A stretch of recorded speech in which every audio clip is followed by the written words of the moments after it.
কেননা দেওবন্দটা বানাইছে 4 জনের সন্তানে, যেমন ইসলামের বিল্ডিংটা সাজাইছে 4 জনে। কয়জনে?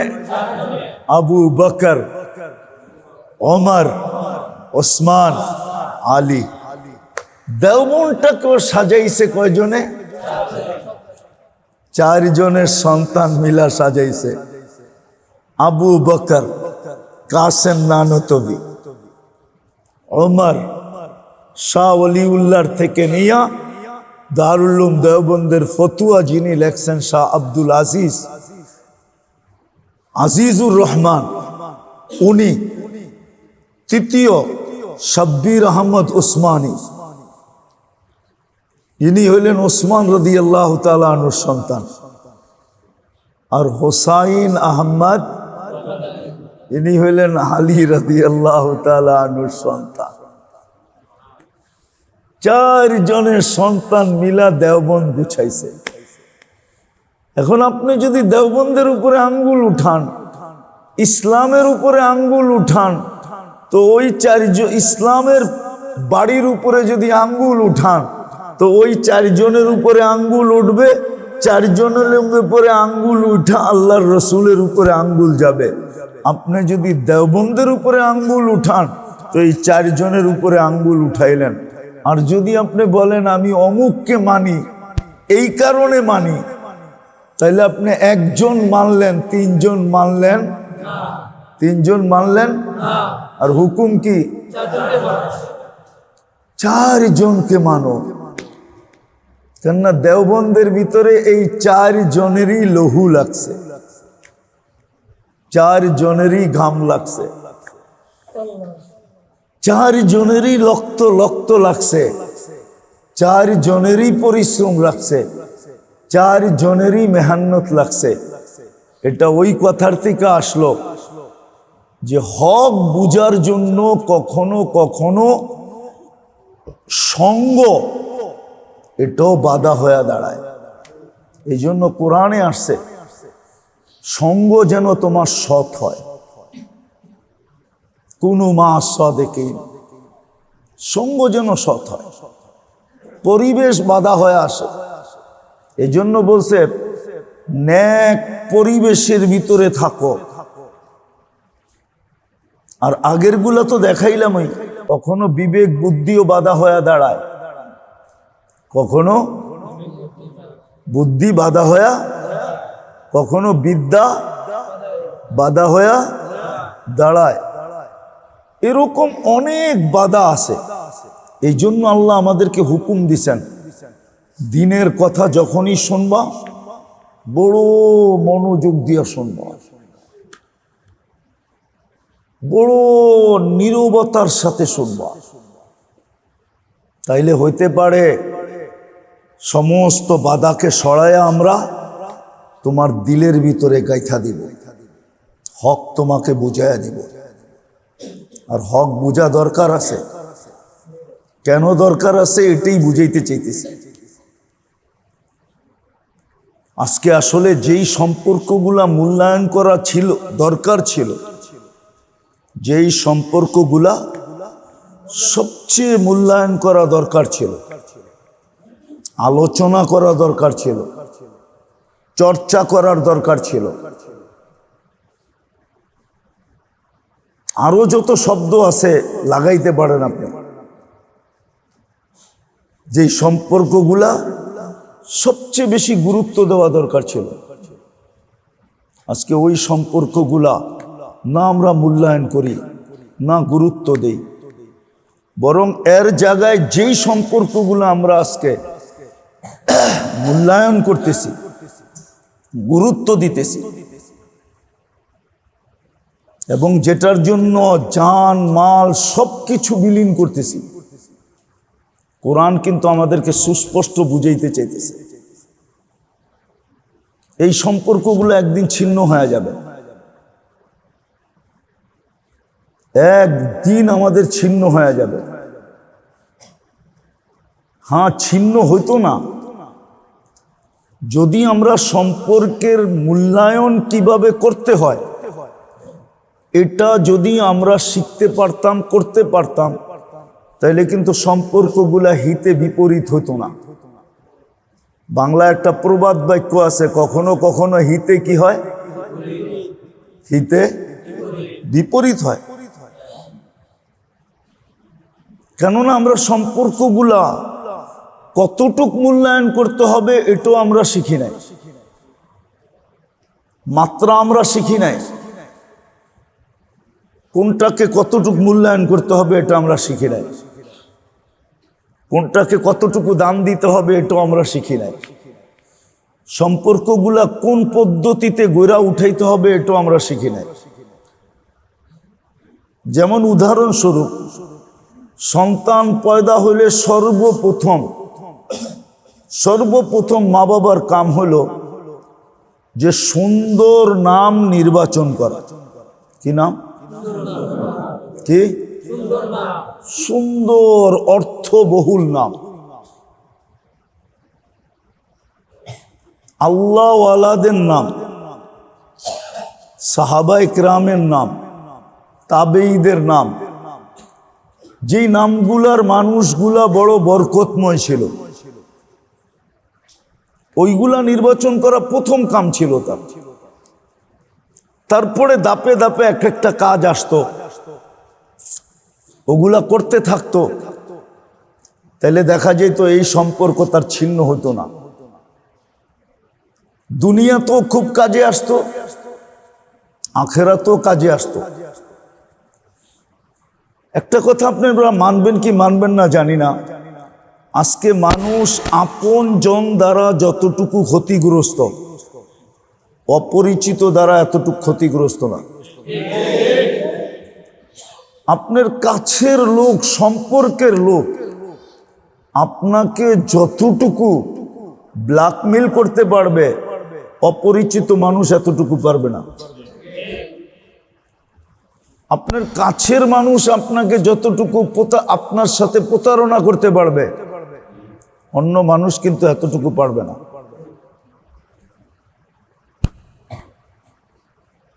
এটাতে একমত? এটা কেন হইল? কাছের মানুষগুলা আজকে মানুষ কাছে, এই জন্য বাংলা একটা প্রবাদ বাক্য আছে, কখনো কখনো আপনের চেয়ে পর ভালো, কখনো কখনো আপনের চেয়ে। আগেও একটা আছে, যখন পর খারাপ হয়ে যায় তো জঙ্গল ভালো। তখন কি? আপনের চেয়ে পরের চেয়ে জঙ্গল ভালো। তো যেই সম্পর্কগুলা সবচেয়ে বেশি মূল্যায়ন করা দরকার ছিল, আজকে আদৌ এই সম্পর্কগুলাকে মূল্যায়ন করা হয় না। জানি না, আমরা জানতেও চেষ্টা করি না, জানিও না, জানতে চেষ্টাও করি না। কেউ জানাইতে চাইলে ভ্রুক্ষেপও করি না, কর্ণপাতও করি না, এটা দিলেও গাথি না। কিন্তু যেই সম্পর্কগুলো আজকে আমরা সবচেয়ে বেশি দাম দেই, মূল্যায়ন করি, যেই সম্পর্কগুলোর জন্য আমরা সবচেয়ে বেশি লালায়িত, কসম খোদার কোরআন এটাই বুঝাইতে চাইতেছে যে অচিরে তোমাদের এই সম্পর্কগুলা সব ছিন্ন হয়ে যাবে। ওই সম্পর্কগুলা কি হয়ে যাবে? সব ছিন্ন হয়ে যাবে। যেই সম্পর্কগুলো তোমাদের চিরদিন কাজে লাগবে, কোরআন হাদিস এটাই হুকুম দিতেছে, ওই সম্পর্কগুলা কাজে লাগাও। যেমন ছেলে প্রাপ্ত বয়স্ক হওয়ার পরে, হ্যাঁ এটা সত্য, আপনার 100% অধিকার তার উপরে নাই, আপনার অধিকার তার উপরে নাই, কেননা সে এখন প্রাপ্ত বয়স্ক, আপনার অধিকার তার উপরে নাই। কিন্তু হ্যাঁ, যতক্ষণ পর্যন্ত প্রাপ্ত বয়স্ক হয় নাই, তখন পুরো সময়টা ইচ্ছা করলে আপনি আপনার আমল নামায় পরিপূর্ণভাবে নিতে পারতেন। কেননা কলম তার বিরুদ্ধে যায় না। এই ছেলের কলম কিচ্ছু লেখে না, বিরুদ্ধে লেখে না, বিরুদ্ধে কলম যায় না। তো এই ছেলে যা করবে, মেয়ে যা করবে, এটা পুরা মা বাবার অ্যাকাউন্টে ট্রান্সফার হবে, পুরা মা বাবার অ্যাকাউন্টে যাবে। তো বুদ্ধিমান তো ছিল যে প্রাপ্ত বয়স্ক হওয়া পর্যন্ত মা বাবা ওকে এরকম পরিবেশে রাখলো, এরকম পরিবেশে দিল, যেই পরিবেশের সমস্ত আমল মা বাবার অ্যাকাউন্টে গেল। ধরে নেন 14 বৎসর, ঠিক না? তাহলে 4 সন্তান হলে 4 14 কত? 56, ঠিক না? আপনারও তো একটা 14 আছে, ঠিক না? কত হইল?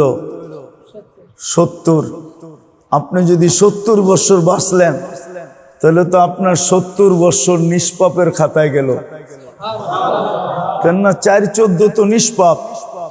4 14, 4 14। আমার যে 14 ছিল ওটাও তো বাঁচলাম কতদিন? পুরা হইল কতদিন? 70।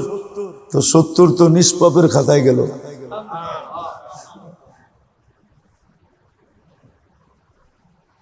তো উচিত ছিল যে সম্পর্কগুলাকে খুব মূল্যায়ন করা, যে সময়গুলাকে খুব মূল্যায়ন করা। কসম খোদার আমরা করি নাই। এর আগেও বলছি, আজকেও বলতেছি। তাইলে আপনি ডেলি কোরআনকে কয়েকবার চুমো দিতেন, খুইলেও দেখতেন। তাইলে এরকম হইতো না যে মাসের পর মাস অতিবাহিত হইতেছে, আপনি কোরআনকে খুইলেও দেখেন না, চুমাও দেন না। দেন? কয়জন দেন? দেন তো না। বুঝে গেল কোরআনের চুমা বা খুইলা চোখ বুলানো আপনার কাছে মূল্য রাখে না। যদি মূল্য রাখতো তাহলে আপনি ডেলি কোরআনকে খুলতেন, পড়তে না পারতেন চোখ বুলাইতেন, পড়তে না পারতেন চুমা দিতেন। তাইলে কিন্তু কোরআন আমাদের ঘরে কাঁদতো না, কোরআন আমাদের ঘরে কিন্তু কান্না করতেছে। আপনি মাইনা নেন আমার কথা, মাইনা নেন। হয়তো আমার কাছেই আধ্যাত্মিক শক্তি নাই, হয়তো হইতে পারে কখনো কোনো ব্যক্তিরকে আল্লাহ আধ্যাত্মিক শক্তি ভালোবাসা দিবে, সে আপনাদেরকে মহল্লায় মহল্লায় যে কোরআনের কান্না শোনায় দিবে, যে দেখো তোমাদের ঘরে কোরআন কাঁদতেছে। কেননা মাসের পর মাস, বৎসরের পর বৎসর তোমরা কোরআন বরকতের জন্য ঘরে রাখছো, কিন্তু কোরআনকে ডেলি তোমরা চোখ বুলায়া দেখো না, হাতে নিয়ে চুমা দাও না। বিদায় কোরআন কান্না করতেছে, আল্লাহ আমাকে এই ঘরে পাঠাইলেন কেন? আবার শুধু কান্না না, সাথে সাথে বদ্ধও দিতেছে। যদি আমি প্রমাণ দেই, বলেন আমি তো কমসে কম 73-74 থেকে ঢাকা শহর দেখতেছি, বরং এখন 72 থেকেই ধরেন, আমার 65-এ জন্ম। আমরা ঢাকা চলে আসছি, আগেই চলে আসছিলাম, কিন্তু যুদ্ধের তখন আমি পুরাপুরি বুঝি না, যুদ্ধের কারণে চলে গেছি। আবার যুদ্ধ যখন চলতেছিল আমাদেরকে পৌঁছাইছিল যে, তাকেও আমি চিনি, সে মারা গেছে, তার নামে একটা ফিল্মও হয়েছিল, ওরা 11 জন, খরসু। তখন আমরা নীলক্ষেতে ছিলাম, তো সে পৌঁছে দিছে। বলেন আজ থেকে 30 বছর আগে যাত্রাবাড়ি আর আজকে কত গুণ উন্নত, কত গুণ? একটা সংখ্যা বলেন না। কত না সবাই 100 গুণ। যেমন দেখবেন শিক্ষিত মানুষ সবার আগে বুঝার কথা ছিল, কিন্তু ধর্মকর্মের ব্যাপারে শিক্ষিত মানুষই কম বোঝে। কেননা উনি প্রথমেই উড়াইয়া দেয় যে আমাদেরও তো শিক্ষা দীক্ষা আছে, এটা বইলা সে কি করে দেয়, উড়াইয়া দেয়। এটা হলো না বুঝার সিস্টেমের একটা আইটেম, শিক্ষা দীক্ষা। আবার সব শিক্ষা দীক্ষা না, বর্তমান যে শিক্ষা দীক্ষা আছে এটা মানুষকে ধর্মের কথা, আসল কর্মের কথা বুঝতে দেয় না। এটা হলো না বুঝার সিস্টেম। একটা দেখাইলাম যে বর্তমান শিক্ষা মানুষকে ধর্ম বুঝতে দেয় না। রাগ হয়ে যায় না, কেননা 99%ই এরকম, যারা শিক্ষা পাওয়া সত্ত্বেও যে তাকে শিক্ষা দিল তাকেই চিনে না। এই জন্যই তো যে তাকে শিক্ষা দিল, শিক্ষা দেওয়ার মতো যোগ্যতাটা তাকে দিল, মেধাকে দিল। মেধা না থাকলে তো শিক্ষার প্রশ্নই ওঠে না, ঠিক না? কি আপনার মোবাইলে মেমোরি নেই, আপনি সেভ করবেন কোন জায়গায়, ঠিক না? কি না মনে হয় বুঝাইতে পারি নাই। আপনার মোবাইলে কি নাই, মেমোরি নেই। আপনার মোবাইলে মেমোরি নেই তো আপনি সেভ করবেন কোন জায়গায়? মেধা না থাকলে আপনি শিক্ষা নিবেন কি দিয়া? মেধাটাকে দিছে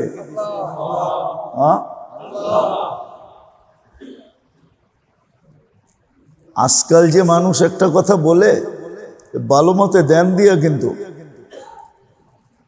আগে ওস্তাদ ছাত্রের বিরাট বড় একটা ঘনিষ্ঠতা ছিল, মান্যতা ছিল, গণ্যতা ছিল, ওস্তাদের সাথে মোহব্বত ছিল, শ্রদ্ধা ছিল, ভক্তি ছিল। আজকে নাই, ঠিক না? কেন নাই জানেন? কেন নাই? কেননা ও যখন মেধা যিনি দিল ওনাকেই যখন চিনে না, মনে হয় বুঝাইতে পারতেছি না। আসল মেমোরিটা যিনি দিল ওনাকেই যখন সমীহা করে না, চিনে না, জানে না, মানে না, তো ওস্তাদরে মানবে কোত্থেকে? সমস্যা তো ওইখানে। এই জন্য শিক্ষককে মানে না, শিক্ষককে এই জন্য মানে না, কেননা শিক্ষক তো আল্লাহকে মানে না। শিক্ষক কাকে মানে না? আল্লাহকে সমীহা করে না, আল্লাহকে ভক্তি করে না, আল্লাহকে শ্রদ্ধা করে না, আল্লাহকে মূল্যায়ন করে না, আল্লাহর দাসত্ব করে না, আল্লাহর গুণগান গায় না, আল্লাহর কথা শোনে না।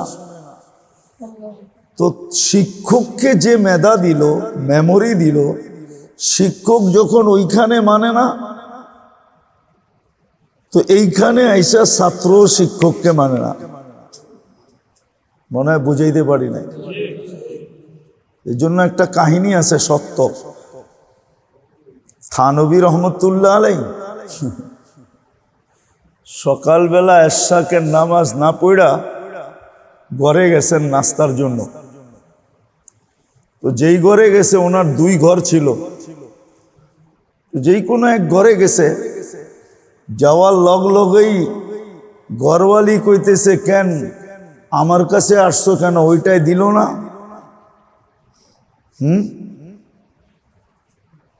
তো উনি আর কিচ্ছু বলে না, এইখান থেকে বাহিরে যেটার কথা বলছে ওইটার কাছে গেছে। মনে করেন প্রথম বড়টার কাছেই গেছে, কেন ছোটটায় দিল না? উনি বেড়ে ছোটটার কাছে গেছে, তো ছোটটাই কইতেছে কেন বড়টাই কি গার ধাক্কা দিয়ে বাইর করে দিল? প্রথমটা একটু ছোট কথা বলছে, বড়টা আরো বড় কথা বলছে। তো বইলা টইলা রুটি পাক করে দিছে, থানবী রহমতুল্লাহ খাইতে বসছে। তো রুটি প্লেটে দিতে দেরি, মুরগি দৌড়াইয়া আইসা রুটি টান দিয়া নিয়ে যেতে দেরি করে নাই। মুরগিরে রুটি নিতে দেখা বিড়ালের আর সহ্য হয় নাই, বিড়াল দিছে মুরগির পিছে দৌড়ানি। এখন বিড়ালকে দৌড়াইতে দেখা কুকুর আর নিজের সামলাইতে পারে না, সে দিছে বিড়ালের পিছনে দৌড়ানি। তো থানবী রহমতুল্লাহ ইস্তেগফার পড়তে পড়তে উঠতেছিলেন আর বলতেছিলেন ভুলটা তো আমিই কইরা আসছি, যার কারণে এতটি ভুল দেখতে হইল। আমি তো ইশরাক না কইরা চলে আসছি, খিদা বেশি লাগছিলেন। তো যেটা বলতেছিলাম যে আমাদের ভিতরে কিছু জিনিস রাখা আছে, গভীর মনোযোগ না দিলে বুঝে আসবে না। কেননা কিছু সিস্টেম রাখা আছে যেগুলো আমাদেরকে বুঝতে দেয় না, দিবে না। যেমন বর্তমান শিক্ষা দীক্ষা মানুষকে দিন বুঝতে দেয় না, অথচ আপনি যুক্তিগতভাবে দেখেন শিক্ষা মানি আলো, ঠিক না? হ্যাঁ, সত্য তো। এই ব্যক্তিটার তো আরো বেশি দিনদার হওয়ার কথা ছিল, ঠিক না? শিক্ষিত লোকটার আরো বেশি কি দিনদার হওয়ার কথা ছিল, কিন্তু সে সবচেয়ে কম দিনদার। তাহলে বোঝা গেল বর্তমান শিক্ষার দীক্ষার সিস্টেম আমাদেরকে হক বুঝতে দিবে না। এরকম শুধু শিক্ষা দীক্ষা না, মাঝে মাঝে বিবেক বুদ্ধিও মানুষকে বুঝতে দেয় না। বিবেক বুদ্ধি মানুষকে বুঝতে দেয় না, বিবেক বুদ্ধি মানুষকে বুঝতে দেয় না। বেশি বুদ্ধিমান যারা যারা বেশি বুদ্ধিমান, বুদ্ধিজীবী, যারা নিজেরা বুদ্ধিজীবীর সার্টিফিকেট পাইছে, আপনি একদিকে তাকাইলে দেখবেন ও সব বোঝে, কিন্তু নিজের আখেরাতটা বোঝে না, নিজের কবরটা বোঝে না, নিজের মৌতটা বোঝে না, নিজের হাসরটা বোঝে না, কে জন্ম দিল এটাও বোঝে না, কার কাছে যাবে এটাও বোঝে না, হিসাব কিতাব হবে এটাও বোঝে না। এই জন্য কিন্তু আল্লাহ অনুরোধ করছে মনোযোগ দাও। মনোযোগ দিলে তোমার বুঝে আসবে। যদি বুঝে নাও আসে তো ইঙ্গিত আছে লাআল্লাকুম তুরহামুন, তাইলে আমরা দয়া করে তোমারে বুঝায় দেব। আমাদের দয়ার মাধ্যমে তোমাকে কি করব? বুঝায় দিব, তোমাকে বুঝিয়ে দিব, তোমাকে বুঝিয়ে দিব। দেখবেন অশিক্ষিত গরিব কিন্তু বড় দিনদার, বড় বড় শুধু দিনদার না, বড় আল্লাহওয়ালা, বড় আল্লাহওয়ালা। আল্লাহ ওকে বুঝিয়ে দিছেন, কিন্তু বুঝার মতো ওর কাছে কিছু নাই, তা সত্ত্বেও ও সব বোঝে। দিনের সব কিছু কে বুঝাইছে? এটাই আল্লাহ ইঙ্গিত দিছেন, মনোযোগ দিবা। যত বেশি মনোযোগের ভলিউম বাড়াবা, তোমার ভিতরে বুঝার সিস্টেম না থাকলেও আমরা কুদরত দ্বারা তোমাকে বুঝাইয়া দিব, বুঝাইয়া দিব তোমাকে। যদিও মানুষকে কখনো কখনো সত্য বুঝতে দেয় না, আবার পরিবেশও মানুষকে কখনো কি বসতে দেয় না, পরিবেশ দেয় না। এটা হলো তৃতীয়। আর চতুর্থ আছে, সাঙ্গ পাঙ্গ অনেক সময় বসতে দেয় না। কি সাঙ্গ পাঙ্গ বোঝেন? না না, সঙ্গী সাথী। সঙ্গী সাথী কখনো কি করে না, বসতে দেয় না। এই জন্য আল্লাহ হুকুম দিছেন, কুনু মা সাদিকিন।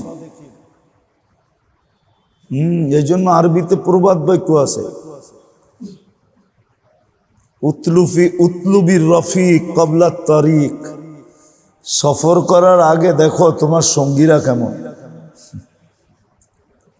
সফর করার আগে সঙ্গী দেখো কেমন।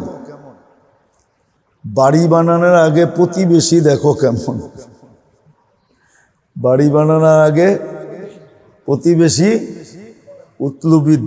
উতলুবিল জার কবলার দার। বাড়ি বানানোর আগে প্রতিবেশী দেখো।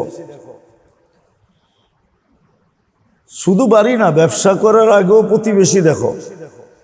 যেখানে প্রতিষ্ঠান করবা, বাড়ি বলতে প্রতিষ্ঠান, প্রতিষ্ঠান করার আগে প্রতিবেশী দেখো কেমন। কেননা প্রতিবেশী যদি ভালো না হয় তাহলে তুমি হইতে পারে তোমারে জলে ডুবাইয়া দিবে। আর প্রতিবেশী যদি ভালো হয় তো হইতে পারে তোমাকে জিরুর থেকে হিরু বানায় দিবে।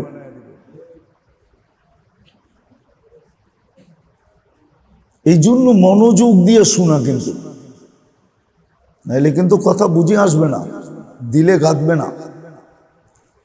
সময় কিন্তু পার হয়ে যাবে, সময় পার হয়ে যাবে। আজকে যেই যুক্তিগুলো আপনাকে আমাকে হকের থেকে দূরে সরাইতেছে, কালকে দেখবেন এরকমই কিছু যুক্তি আপনার সামনে আনবে, যেগুলা দেখা আপনি আর আমি জিব্বায় কামড় দিব। বলবে হায় কি থুইয়া কি মানছিলাম, কি রাইখা কি মানছিলাম, কি থুইয়া কি মানলাম, আজকে কি দেখতে হইতেছে।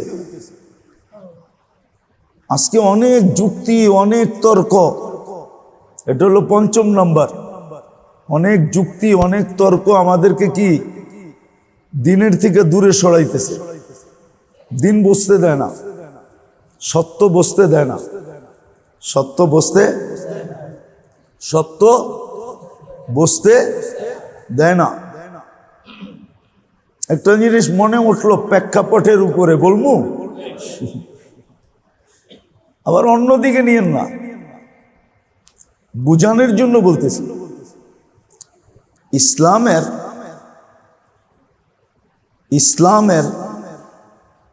ইসলাম যে বিকাশ ঘটছে, এটা 4 জনের মাধ্যমে ঘটছে, 4 জনের খেদমতে। রাসূলুল্লাহ সাল্লাল্লাহু আলাইহি ওয়াসাল্লাম ফাউন্ডার। কি উনি কি করছেন? ফাউন্ডেশন লাগায়া দিছেন। ফাউন্ডার উনি, ফাউন্ডেশন লাগায়া দিছেন। কিন্তু ইসলাম ছড়াইছে, বিল্ডিং দাঁড়াইছে 4 জন দিয়া। কয়জন দিয়া? খোলাফায়ে রাশেদিন। খোলাফায়ে কয়জন? 4 জন দিয়া। ভালো মতে কিন্তু কাজে দিবে। 4 জন দিয়া হলো এই ইসলামের পুরা বিল্ডিংটা দাঁড়াইছে, পুরা বিল্ডিংটা দাঁড়াইছে 4 জন দিয়া। এই জন্যই আল্লাহ রসুল হুকুম দিছেন, আলাইকুম বিসুন্নতি ওয়া সুন্নাতিল খুলাফাইর রাশিদিন আল মাহদিয়্যিন। আমার সুন্নত তো মানবে, এই 4 জনকে মানবে। 4 জনকে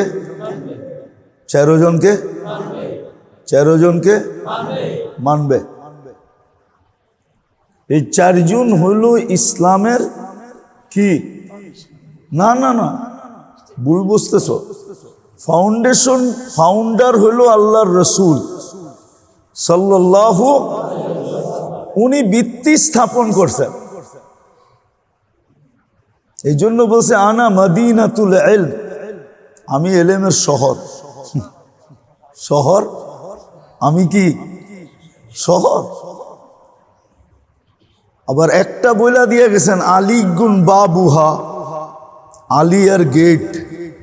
এখন গেট লাগতে হলে তো দেওয়াল লাগবে, ঠিক না? হ্যাঁ, কি লাগবে না? আর না লাগবে না? দেওয়াল লাগবে, লাগবে তো। এখন দেওয়ালের পরে তো ছাদও লাগবে, ঠিক না? না লাগবে না? না লাগবে না? তো ফাউন্ডার হলেন রাসূলুল্লাহ সাল্লাল্লাহু,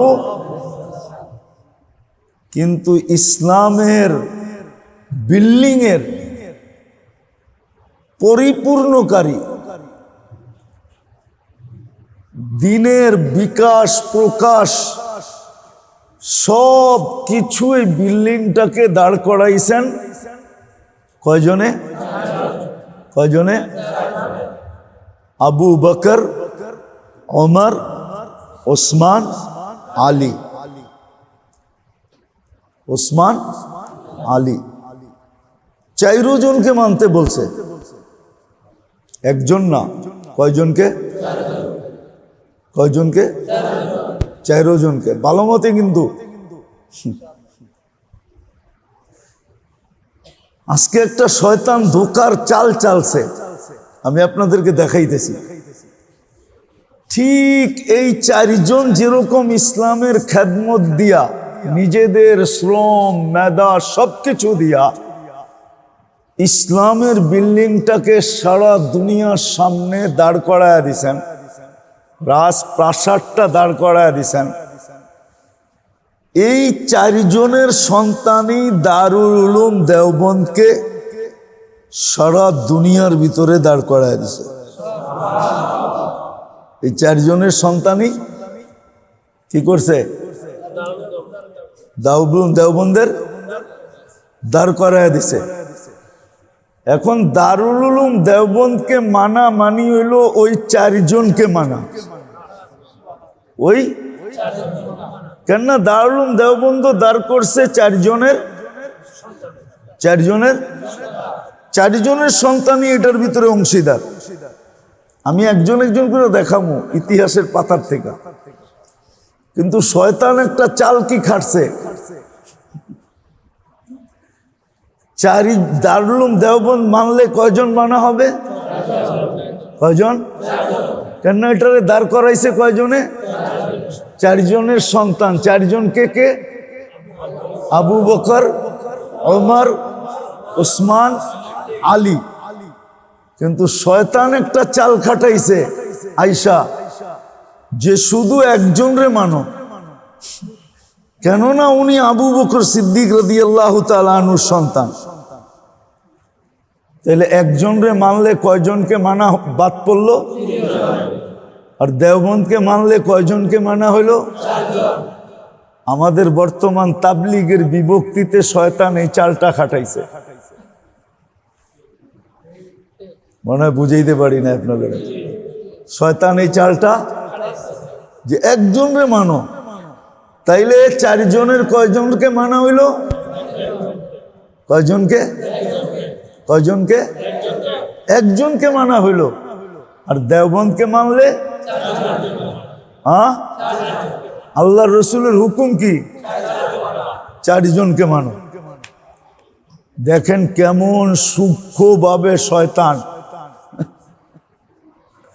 ছিদ্রটা করছে, কেমন সূক্ষ্মভাবে শয়তান ছিদ্রটা। হ্যাঁ, এটাই বলতেছিলাম, সঙ্গর কারণে। সঙ্গ যদি খারাপ হয় তো এরকমই ছিদ্র করে। এখন আমি দেখাই, রশিদ আহমদ গঙ্গুহি, কাসেম নানতবি, যিনি দেওবন্দের কাসেম, কারি তৈয়ব সাহেব রহমতুল্লাহ আলাইহির আব্বা, যিনি 65 বৎসর দেওবন্দের মুহতামিম ছিলেন, উনি হইলেন আবু বকর সিদ্দিক রাদিয়াল্লাহু তাআলা আনহুর সন্তান। উনি হলেন আবু বকর সিদ্দিক রাদিয়াল্লাহু তাআলা আনহুর সন্তান। উনি আবু বকর সিদ্দিক রাদিয়াল্লাহু তাআলা আনহুর সন্তান। আমি মানি ইলিয়াস রহমতুল্লাহ আলাইহিও আবু বকর সিদ্দিক রাদিয়াল্লাহু তাআলা আনহুর সন্তান, এটাও মানি। এটাও কি মানি, কিন্তু দেওবন্দ মানলে কয়জন মানা হবে? আর শুধু একজনকে মানলে কয়জন মানা হবে?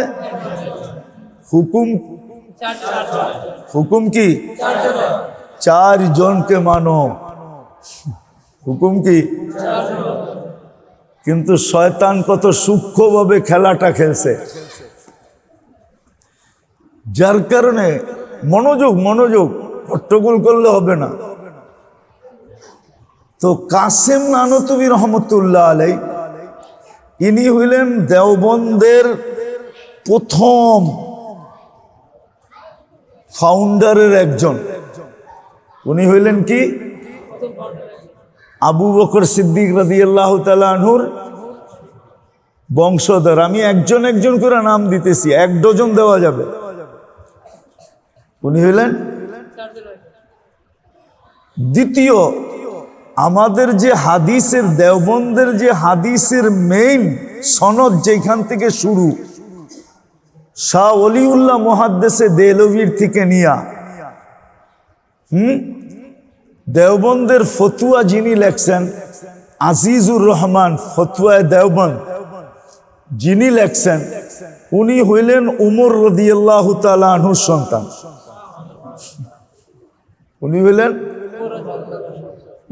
উমর রাদিয়াল্লাহু তাআলা আনহুর কি পাইলেন? দ্বিতীয় জন। প্রথম জনকে আবু বকর রাদিয়াল্লাহু তাআলা আনহু, দ্বিতীয় ওমর রাদিয়াল্লাহু তাআলা আনহু সন্তান। পাইলেন তো না? পাইলেন না? হ্যাঁ পাইলেন। তৃতীয় আমরা যে শুনি শিব্বির আহমদ ওসমানী,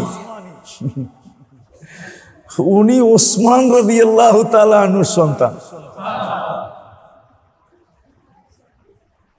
শিব্বির আহমদ ওসমানী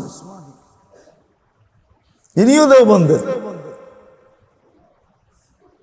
ওনার পূর্বপুরুষ সব হলো কি ওসমান রাদিয়াল্লাহু তাআলা আনহুর কি সন্তান। আর হোসাইন আহমদ মাদানী উনি হইলেন আলী রাদিয়াল্লাহু তাআলা আনহুর সন্তান। তো ইসলামের বিল্ডিং এর যেই প্রথম 4 জন ফাউন্ডেশনের পরে বিল্ডিংটাকে দাঁড় করাইছেন, ওই 4 জনের সন্তানই দেওবন্দটাকে দাঁড় করাইছেন। এখন আপনি যদি দেওবন্দ মানেন চোখ বন্ধ করা, তাহলে আপনি 4 জনকে মানলেন। 4 জনকেই ভালো মতে বুঝেন, কিন্তু আপনি কিন্তু 4 জনকেই মানলেন। কেননা হুকুমও কয়জনকে মানো? হুকুম না, ফরজ। আলাইকুম বিসুন্নতি ওয়া সুন্নাতিল খুলাফাইর রাশিদিন আল মাহদিয়্যিন। আগের শব্দটা আরো কঠিন, আযুহু বিন নওয়াজিস। কেননা মানুষের হাতের শক্তি শেষ হইলে দাঁতের শক্তি ব্যবহার করে। হাত দিয়া যখন টাইনা পারে না, তো দাঁত দিয়া টাইনা বাড়ি করতে চায়, ঠিক না?